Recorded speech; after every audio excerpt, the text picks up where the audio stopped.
இந்த உலகத்தின் எந்த மூலையில் இப்படி ஒரு பாதகம் ஏற்பட்டாலும் அது கண்டிக்கப்பட வேண்டியது. தமிழ்நாட்டை பொறுத்தவரை ஆளுகின்ற அரசும் முதலமைச்சரும் இது போன்ற பிரச்சனைகளில் தீவிரமாக அக்கறை செலுத்தி கவனம் செலுத்துகிறார்கள். அரசு உரிய நடவடிக்கை எடுக்கும். அதே போல் பார்லிமெண்ட்டில் மத்திய அரசோட திட்டங்கள் எல்லாம் தமிழகத்துக்கு வந்துட்டு இருக்கா சார்? பல்வேறு கோரிக்கைகள் வச்சாலும் அவங்க எப்படி பார்க்குறாங்க? தொடர்ந்து நாங்கள் திருப்பி சொல்லிக் கொண்டு தான் இருக்கிறோம்.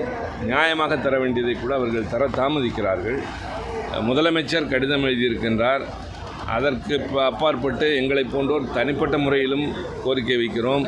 நாடாளுமன்றத்தில் பேசுகிற போதும் சொல்லுகிறோம், ஒரு கண்ணுக்கு வெண்ணையும் ஒரு கண்ணுக்கு சுண்ணாமும் காட்டக்கூடாது. குறிப்பாக தமிழகத்தைப் போல மிகச்சிறப்பாக செயல்படுகின்ற மாநிலங்கள், மக்கள் தொகை கட்டுப்பாட்டில் நாம் முன்னிலை வைக்கிறோம். பல துறைகளிலே முதலிடத்தில் இருக்கிறோம். வறுமை ஒழிப்பில் முதலிடத்தில் இருக்கிறோம்.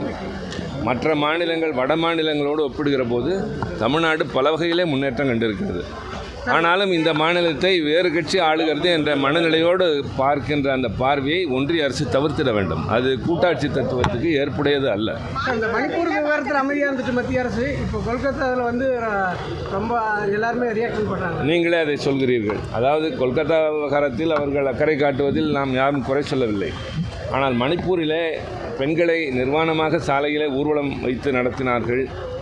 நூற்றுக்கணக்கானோர் கொல்லப்பட்டார்கள். ஆயிரக்கணக்கான வீடுகள் கொளுத்தப்பட்டன. பிரதமர் அது குறித்து கவலை கொள்ளவில்லை. உள்துறை அமைச்சர் நாடாளுமன்றம் நடக்கிற போது அது குறித்து ஒரு அறிக்கை கூட சமர்ப்பிக்கவில்லை. யாரும் நேரடியாக போகவில்லை என்பதை சொல்லி ஓய்ந்து போனோம். நாட்டு மக்கள் தான் இதையெல்லாம் பார்த்து இந்த அரசாங்கத்தினுடைய செயல்பாடுகளை எடை போட வேண்டும். திமுக அரசு நடத்திய முருகன் மாநாடு திமுக கூட்டணி கட்சிகளுக்கு மாற்றங்களை ஏற்படுத்தியது. ஒவ்வொரு கட்சிக்கும் ஒரு கருத்து இருக்கும், ஒவ்வொரு கட்சிக்கும் ஒரு கொள்கை இருக்கும். அரசாங்கத்தை நடத்துகிறவர்களுக்கு சில கடமை இருக்கும்.